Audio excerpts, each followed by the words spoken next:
My name is Eric Wright. I usually say I'm at Disco Posse on Twitter, but the more important thing that I am today is I am the technology evangelist for VMTurbo. I've been lucky enough to have been, in the delegate side of the table, which was a lot of fun. That's actually how I got introduced to VMTurbo. So here we are again.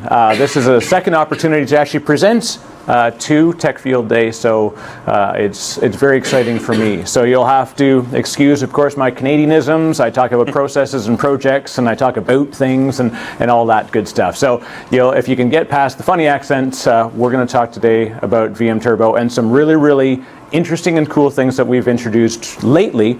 And to get things started, now I know some folks are familiar with VMTurbo. We're going to do a quick level set, and I say quick. I know no one wants to see slides, but don't worry, we're just going to go through a few of them. What's important is, we want to just give a brief history of why VMTurbo is important. And then I'm going to do a handoff to my great technical presenters here. And then as a part of that, I'll be on the sidelines to sort of capture any questions that are coming up on the feed and help. Of course, you know the deal. Raise your hands, ask questions on Twitter. There is no Q&A period. The entire thing is a Q&A period. But mostly, we're here to talk about demand-driven control.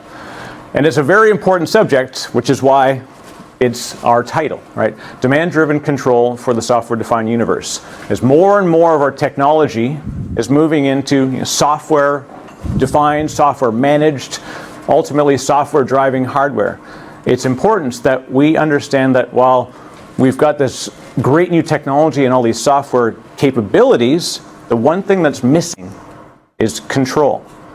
Adding more and more software resources is great, but what happens? They quickly get out of hand.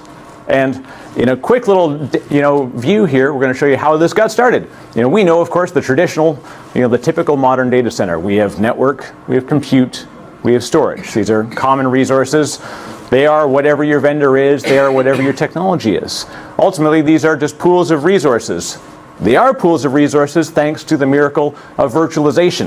In the 99-2000 range, virtualization became a thing. And ultimately that meant that hypervisors could now aggregate and present hardware as software effectively into virtual guests. We of course have common players in the virtualization space around hypervisors. The one thing that was missing though is how do hypervisors manage performance? Their single purpose is to deliver resources in order to present virtual hardware and run applications. The problem we've got is that there's this person, your operations person. This was me. I sat in a data center for a long time looking at alerts, and I was the alert person. So I became the alert person that just sat and watched things go wrong and then had to figure out, and I got really good at fixing things, but this is where the problem began. If we think about all of these, what we call resource liquidity pools, that's ultimately what network, compute, and storage have become underneath a hypervisor. As we saw virtualization take off, around 2004, it was fairly common. Virtualization was starting to take hold and more people were using it. And then we had this idea of a supply of physical and virtual resources and then the demand above it by applications and virtual machines. And it was manageable to a degree because there was limited workloads that were moving to virtualization, and it was still a lot in the physical environment. Well then, of course, something happened as we headed in towards 2010. The workloads increased, the hosts increased, the adoption increased. We see the curve rising. Enterprises were embracing virtualization, heavily so. So what we've got is now we've got all these teams of operations folks that are going through with tools and exciting scripts, and they're creating new ways to try and make it a little bit better on a day-to-day basis. But we're still on call, we're still paged, we're still all of these things. Now just imagine the next step, right? Here we are, and now we've got a problem that in 2015 and beyond, that we're moving to what we call web scale, right? Everybody wants to be web scale. Well, as part of web scale, is your operations team able to move at web scale? It's not. As we've added cloud, hybrid cloud, all these other new technologies and resources into these resource liquidity pools, we can no longer manage it at human scale. The gap between the supply of resources and the demand is increasing so rapidly that it just doesn't make sense for us to continue to do what we did. Otherwise, you're going to end up with an operations team that looks like these poor little folks who are going to spend their days and nights running around trying to put out fires. And again, we joke about the putting out fires. There's no literal fires, and no one was hurt during the course of making this presentation. But ultimately, it's about you cannot repeat, you cannot grow at a linear pace of people in order to answer what software is doing. And this is what happens. We get really good at looking at alerts. We get really good at managing Outlook rules to move our alerts around, and then hopefully, when things go sideways, then we're able to go back and go through all of these alerts and then figure out what went wrong. And this is where VMTurbo comes in. Because we've realized that for a long time, that all the things we're doing at human scale need to be done in software. And so when VMTurbo moves into the data center, we now our whole goal is to be able to ultimately free up smart people to do smart things. We want your engineers to actually focus on driving your business, creating and growing your application infrastructure. We want you to do what you were hired to do. I imagine in your job description it didn't say needs to be able to read thousands of alerts every day and deal with them. That wasn't part of the deal. And we've got Luke here. Obviously, scripting is a way of life. That's something that we learned to accept. So why would we do continuous things in running our infrastructure that are still manual? Your virtualized infrastructure is an n-dimensional universe of potential resource states. In this virtualized universe, there exist an infinite number of possible states in which our environment can be in at any given moment. But what is the good state where we're assuring application performance while being as efficient as possible? And how do we find and control this state? Consider if our environment was shaped only by CPU on a single virtualized host. We know we want this host to be in a state where we are assuring performance while also being as efficient as possible. Let's say the state is somewhere in this range. Now, what happens when we add one more host to our environment? Our environment has become two-dimensional, where the good state is now defined by the intersection of the good states of CPU for each host. And such a desired state for our infrastructure has shrunk compared to the number of potential states in which it could be. Now, what happens when we add a third, a fourth, a fifth, 100 more hosts into the dimension for CPU alone?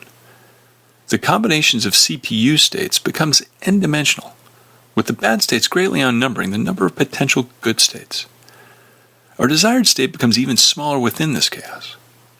When workload demands change for CPU, how do we ensure that the environment is maintained in this good state, when any dynamic shift in demand can force it out? Consider now what would happen if we add memory. Again, when we start with just two hosts, our good state is the intersection of smaller states. But when we continue to add hosts to our universe, the desired states for memory become a small subset compared to the amount of potential resource states in which our environment could be at any moment. And it's always changing.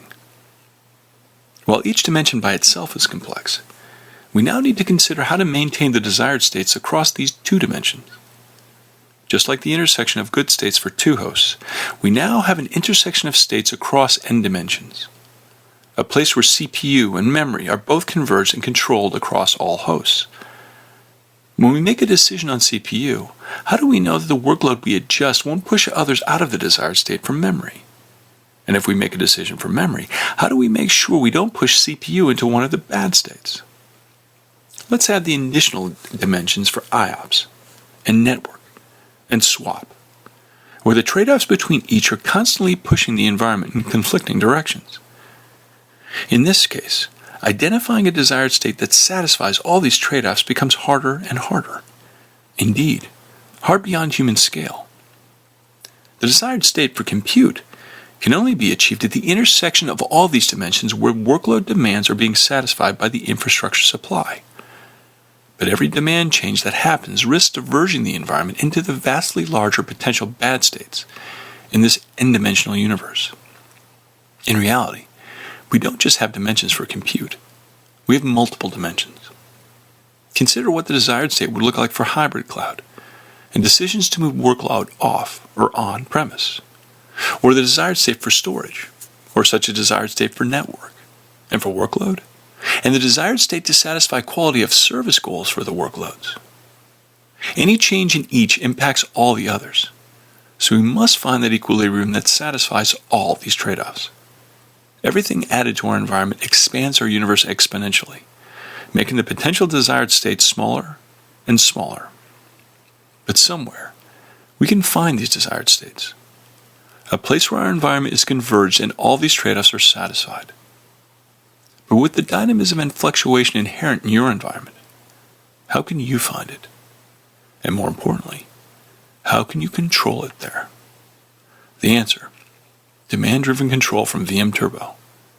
Visit vmturbo.com/control to learn how. We like that one. Ultimately, this is what we're talking about, complexity and being able to recapture control. And this is what we're going to talk about a lot today. And we look at the different areas of the data center that we have today, including cloud. And we talk about our core tenet at VMTurbo. And you've heard this before. We continue to say it because it's very important to us. We need to assure application performance while utilizing the infrastructure as efficiently as possible. We know we have a relatively fixed supply of resources, but a dynamic demand at the application layer. So we know, we've got storage, compute, network, converged fabric, like with UCS and such, cloud platforms such as OpenStack, CloudStack, hybrid cloud, we have the ability to burst outwards. Hypervisors, we cover the gamut on hypervisors. We've got hooks in with Hyper-V, with vSphere, with Zen Server, KVM fronted by OpenStack. We've got, RHEL, we've got all of these great partners, and ultimately we are able to see into what the supply is and then provide assurance of application performance to meet the demand.